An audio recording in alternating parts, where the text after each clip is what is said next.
بسم اللہ الرحمن الرحیم۔ کروڑوں درود و سلام آقائے دو جہاں حضرت محمد مصطفیٰ صلی اللہ علیہ وسلم پر اور ان کی آل پاک پر۔ ناظرین، آپ کو خوش آمدید کہتے ہیں ہمارے چینل سیکیور کنیکشن ود اسلام پر۔ ناظرین، آپ کو آج کی میری ویڈیو اچھی لگے تو اس کو لائک سبسکرائب ضرور کیجیے گا اور کمنٹ سیکشن میں اپنی رائے کا اظہار ضرور کیجیے گا اور ویڈیو کو پورا دیکھیے گا اور اسکپ بالکل مت کیجیے گا۔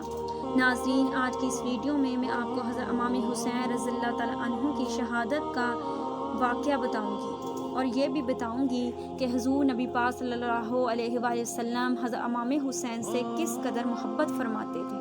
چلیں ویڈیو کا باقاعدہ آغاز کرتے ہیں۔ روایت میں آتا ہے کہ ایک مرتبہ حضور نبی کریم صلی اللہ علیہ وآلہ وسلم کا گزر حضرت سیدہ فاطمہ الزہرا رضی اللہ تعالیٰ عنہا کے گھر سے ہوا۔ آپ صلی اللہ علیہ وآلہ وسلم نے حضرت سیدنا امام حسین رضی اللہ تعالیٰ عنہ کے رونے کی آواز سنی تو گھر کے اندر جا کر حضرت سیدہ فاطمہ الزہرا رضی اللہ تعالیٰ عنہا سے فرمایا کہ اے فاطمہ رضی اللہ تعالیٰ عنہا، تمہیں معلوم ہے کہ حسین رضی اللہ تعالیٰ عنہ کے رونے سے میرا دل دکھتا ہے، بس تم اسے رونے نہ دیا کرو۔ حضرت یعلا بن عمرو رضی اللہ تعالیٰ عنہ سے روایت ہے کہ خاتم النبیین حضرت محمد مصطفیٰ صلی اللہ علیہ وآلہ وسلم نے ارشاد فرمایا کہ حسین رضی اللہ تعالیٰ عنہ مجھ سے ہے اور میں حسین سے ہوں، بس جو اس سے محبت رکھے گا اللہ عز و جل اس سے محبت رکھے گا، اور جو اس سے دشمنی رکھے گا اللہ تعالیٰ عز و جل اس سے دشمنی رکھیں گے۔ ایک اور جگہ حضرت ابو ہریرہ رضی اللہ تعالیٰ عنہ سے مروی ہے کہ حضور نبی کریم صلی اللہ علیہ وآلہ وسلم مسجد میں تشریف فرماتے تھے کہ حضرت سیدنا امام حسین رضی اللہ تعالیٰ عنہ تشریف لائے اور آپ صلی اللہ علیہ وآلہ وسلم نے انہیں اپنے آغوش میں لے لیا۔ حضرت سیدنا امام حسین رضی اللہ تعالیٰ عنہ نے آپ صلی اللہ علیہ وآلہ وسلم کی ریشم مبارک سے کھیلنا شروع کر دیا اور حضور نبی کریم صلی اللہ علیہ وآلہ وسلم نے اپنا منہ مبارک کھول کر ان کے منہ کا اپنے منہ میں ڈال لیا۔ پھر آپ صلی اللہ علیہ وآلہ وسلم نے دعا فرمائی کہ اے اللہ، میں اسے محبوب رکھتا ہوں تو بھی اسے اپنا محبوب بنا لے، اور جو اس سے محبت کرے تو بھی اس سے محبت فرما۔ مسند امام احمد میں حضرت ابو ہریرہ رضی اللہ تعالیٰ عنہ سے مروی ہے کہ حضور نبی پاک صلی اللہ علیہ وآلہ وسلم نے ارشاد فرمایا کہ جس نے حسن اور حسین سے محبت کی اس نے مجھ سے محبت کی، اور جس نے ان سے بغض رکھا اس نے مجھ سے بغض رکھا۔ حضرت جبرائیل علیہ السلام کا آپ رضی اللہ تعالیٰ عنہ کی شہادت کی خبر دینا۔ حضرت عباس رضی اللہ تعالیٰ عنہ بن عبد المطلب کی زوجہ حضرت ام الفضل بنت حارث حضور نبی کریم صلی اللہ علیہ وسلم کی خدمت میں حاضر ہوئی۔ اس وقت حضرت سیدنا امام حسین رضی اللہ تعالیٰ عنہ آغوش نبوت صلی اللہ علیہ وسلم میں تھے اور حضور نبی کریم صلی اللہ علیہ وسلم کی آنکھوں سے آنسو جاری تھے۔ حضرت ام فضل رضی اللہ تعالیٰ عنہا نے عرض کیا کہ میرے ماں باپ آپ صلی اللہ علیہ وسلم پر قربان ہوں، آپ صلی اللہ علیہ وسلم کیوں روتے ہیں؟ حضور نبی کریم صلی اللہ علیہ وسلم نے فرمایا جبرائیل میرے پاس آئے اور انہوں نے مجھے میرے اس بیٹے کی شہادت کی خبر دی ہے۔ حضرت ام الفضل رضی اللہ تعالیٰ عنہا فرماتی ہیں میں نے پوچھا کیا اس بیٹے کی شہادت کی خبر؟ حضور نبی کریم صلی اللہ علیہ وسلم نے فرمایا ہاں، اور جبرائیل میرے پاس اس جگہ کی مٹی بھی لایا تھا جہاں اسے شہید کیا جائے گا، اور وہ مٹی سرخ رنگ کی تھی۔ ام المؤمنین حضرت ام سلمہ رضی اللہ تعالیٰ عنہا فرماتی ہیں کہ ایک دن حضور نبی کریم صلی اللہ علیہ وسلم میرے گھر کافی عرصہ بعد تشریف لائے اور میں نے دیکھا کہ آپ صلی اللہ علیہ وسلم پریشان ہیں اور آپ صلی اللہ علیہ وسلم کے بال غبار آلود ہیں۔ میں نے عرض کیا یا رسول اللہ صلی اللہ علیہ وسلم کیا ماجرا ہے؟ میں آپ صلی اللہ علیہ وسلم کو اس حال میں دیکھتی ہوں۔ آپ صلی اللہ علیہ وسلم نے فرمایا مجھے آج اس جگہ سے لے جایا گیا جو عراق ہے اور وہ مقام میں کربلا ہے، اور وہاں میرے حسین رضی اللہ تعالیٰ عنہ کو شہید کیا جائے گا، اور وہاں میں نے اپنی اولاد کو دیکھا اور ان کے خون کو زمین سے اٹھایا اور وہ میرے ہاتھ میں ہے۔ ام المؤمنین حضرت ام سلمہ رضی اللہ تعالیٰ عنہا فرماتی ہیں کہ میں حضور نبی کریم صلی اللہ علیہ وآلہ وسلم نے اپنی مٹھی کھولی اور فرمایا اسے سنبھال لو اور اسے حفاظت سے رکھنا۔ میں نے دیکھا وہ سرخ رنگ کی مٹی تھی، میں نے اسے ایک بوتل میں رکھ لیا اور اس بوتل کا منہ اچھی طرح بند کر دیا۔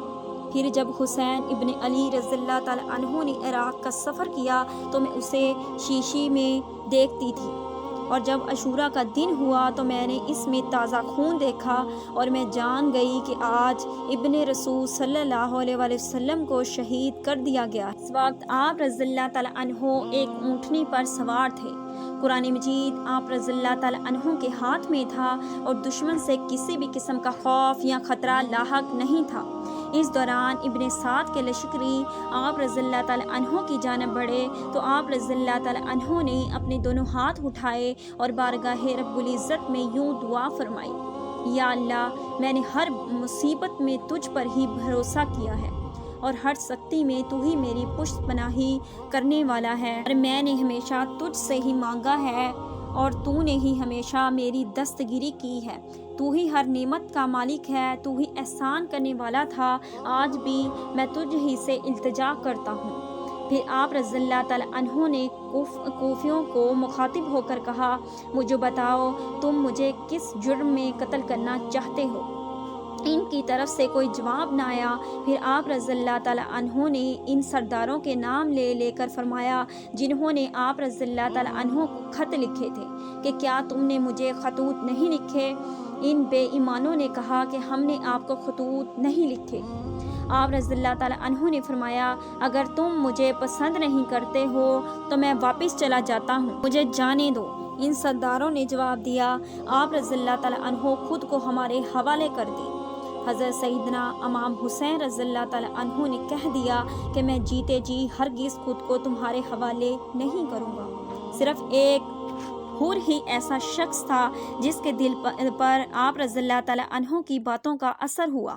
اسی نے آپ رضی اللہ تعالیٰ عنہ کو حجاز کا راستہ اختیار کرنے سے روکا تھا، اور اس وقت وہ اپنی حرکتوں پر نادم تھا کہ میں نے آپ رضی اللہ تعالیٰ عنہ کو ان ظالموں کے حوالے کر دیا۔ اسی ذہنی کشمکش کی کیفیت میں اس نے ابن سعد سے پوچھا: کیا تمہیں ان کی تینوں تجویزوں میں سے کوئی تجویز منظور نہیں ہے؟ ابن سعد نے جواب دیا کہ اگر میرا کچھ اختیار ہوتا تو میں فوراً منظور کر لیتا، مگر اب میں بے بس ہوں۔ یہ جواب سن کر حور یزیدی فوج سے علیحدہ ہو گیا اور حضرت سیدنا امام حسین رضی اللہ تعالیٰ عنہ کے لشکر سے جا ملا، اور حضرت سیدنا امام حسین رضی اللہ تعالیٰ عنہ سے اپنے گزشتہ فعل کی معافی مانگی اور عرض کیا: مجھے معلوم نہ تھا کہ یہ آپ رضی اللہ تعالیٰ عنہ کے ساتھ یہ سلوک کرنے والے ہیں۔ اب میں آپ رضی اللہ تعالیٰ عنہ کے لیے اپنی جان بھی نچھاور کرنے کو تیار ہوں۔ اس زمانے میں جنگ کے قواعد و ضوابط کے مطابق ابتدا میں ایک ایک اور پھر دو دو کر کے جنگجو میدان میں اترتے رہے۔ اس لڑائی میں حضرت سیدنا امام تعالیٰ عنہ نے اس کی یہ تدبیر بھی ناکام بنا دی اور خیموں کے پیچھے 4-5 آدمیوں کو اس طرح چھپا دیا کہ جو بھی خیموں کو آگ لگانے کے لیے آتا اسے ظہر کی نماز کا وقت ہوا تو آپ رضی اللہ تعالیٰ عنہ نے ظہر کی نماز کے وقت جنگ بندی کی درخواست کی، مگر یزیدی لشکر نے آپ رضی اللہ تعالیٰ عنہ کی بات کو ماننے سے انکار کر دیا۔ آپ رضی اللہ تعالیٰ عنہ کے جانثاروں نے تلواروں کی زد میں نماز ظہر ادا کی۔ نماز ظہر کے بعد آپ رضی اللہ تعالیٰ عنہ اپنے ننھے بچے علی اصغر رضی اللہ تعالیٰ عنہ کو لے کر خیمہ سے باہر آئے، جس کی زبان پانی نہ ملنے کی وجہ سے خشک ہو رہی تھی۔ اس دوران ایک تیر آیا اور اس معصوم بچے کے حلق پر اتر گیا، اور یوں علی اصغر رضی اللہ تعالیٰ عنہ نے جام شہادت نوش فرمایا۔ حضرت سیدنا امام حسین رضی اللہ تعالیٰ عنہ کے تمام جان نثار ایک ایک کر کے جام شہادت نوش فرماتے چلے گئے، مگر آپ رضی اللہ تعالیٰ عنہ نے پھر بھی اپنی ہمت کو یکجا رکھا اور ایک بار پھر میدان جنگ میں یزیدیوں ہی ان کا مقابلہ کرنے لگے۔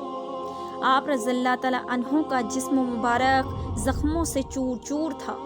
اس دوران آپ رضی اللہ تعالیٰ عنہ کے بائیں بازو پر تلوار کا کاری ضرب لگا اور آپ رضی اللہ تعالیٰ عنہ کا بازو کٹ کر جسم مبارک سے علیحدہ ہو گیا۔ اس دوران مستان بن انس نے نیزے کا وار کیا اور آپ رضی اللہ تعالیٰ عنہ زمین پر گر پڑے۔ سنان نے آپ رضی اللہ تعالیٰ عنہ کا سر مبارک تن سے جدا کرنا چاہا، مگر اس کی ہمت نہ پڑی۔ پھر خولی بن یزید نے آگے بڑھ کر آپ رضی اللہ تعالیٰ عنہ کا سر مبارک تن سے جدا کر دیا، نعوذ باللہ۔ آپ رضی اللہ تعالیٰ عنہ کو شہید کرنے کے بعد ان بدبختوں نے خیموں پر دھاوا بول دیا اور خاندان رسالت مآب صلی اللہ علیہ وآلہ وسلم کی بیٹیوں کو عزت کو تار تار کرنا شروع کر دیا۔ ان کی چادریں اتار لی گئیں اور جگر کوشا رسول صلی اللہ علیہ وآلہ وسلم حضرت سیدنا امام حسین رضی اللہ تعالیٰ عنہ کے جسم مبارک کو پامال کرنا شروع کر دیا۔ حضرت سیدنا امام حسین رضی اللہ تعالیٰ عنہ کے سر مبارک کو اتارنے کے علاوہ دیگر بھی شہداء کے بھی سر کاٹ دیے گئے اور ان کے جسم مبارک کو بے گروہ کفن چھوڑ دیا گیا۔ حضرت سیدنا امام حسین رضی اللہ تعالیٰ عنہ کے سر مبارک کو خولی بن یزید نیزے پر چڑھا کر اپنے لشکر کے ہمراہ کوفہ کی جانب روانہ ہوا۔ حضور نبی کریم صلی اللہ علیہ وآلہ وسلم کی ان عصمت اور با کردار بیٹیوں کو جنگی قیدی بنا لیا گیا۔ اس مارکہ حق باطل میں حضرت سیدنا امام زین العابدین رضی اللہ تعالیٰ عنہ جو کہ بیمار تھے مرتوں میں زندہ بچے۔ حضرت سیدنا امام حسین رضی اللہ تعالیٰ عنہ اور ان کے رفقا کو یزیدی فوج کے جانے کے بعد قبیلہ بنو اسد کے کچھ لوگوں نے جو نزدیک ہی بات تھے آ کر دفنایا اور ان کی نماز جنازہ ادا فرمائی۔ سلام ہو حضرت حسین رضی اللہ تعالیٰ عنہ پر، سلام ہو بیت ابن علی رضی اللہ تعالیٰ عنہ پر، سلام ہو اہل بیت پر، سلام ہو حضرت امام حسین رضی اللہ تعالیٰ عنہ کی بیٹی بی بی سکینہ پر، سلام ہو ان کے بیٹے حضرت علی اصغر پر، سلام ہو حضرت مآب سیدنا حضرت محمد مصطفیٰ صلی اللہ علیہ وآلہ وسلم پر۔ بے شک یزید مٹ گیا اور حضرت حسین رضی اللہ تعالیٰ عنہ کا نام باقی رہا۔ حضرت حسین رضی اللہ تعالیٰ عنہ نے اپنے نانا کا دین بچانے کے لیے اپنی گردن قلم کروائی اور حضرت حسین رضی اللہ تعالیٰ عنہ اگر سر جھکا لیتے یزیدیوں کے سامنے تو آج اسلام یوں زندہ نہ ہوتا۔ بے شک حق کی جیت ہوئی اور کفر ہار گیا۔ یہ تھا واقعہ حضرت کربلا کا اور حضرت امام حسین رضی اللہ تعالیٰ عنہ اور اہل بیت کا۔ اللہ آپ کو خوش رکھے۔ اگر میری ویڈیو اچھی لگے تو اس کو لائک سبسکرائب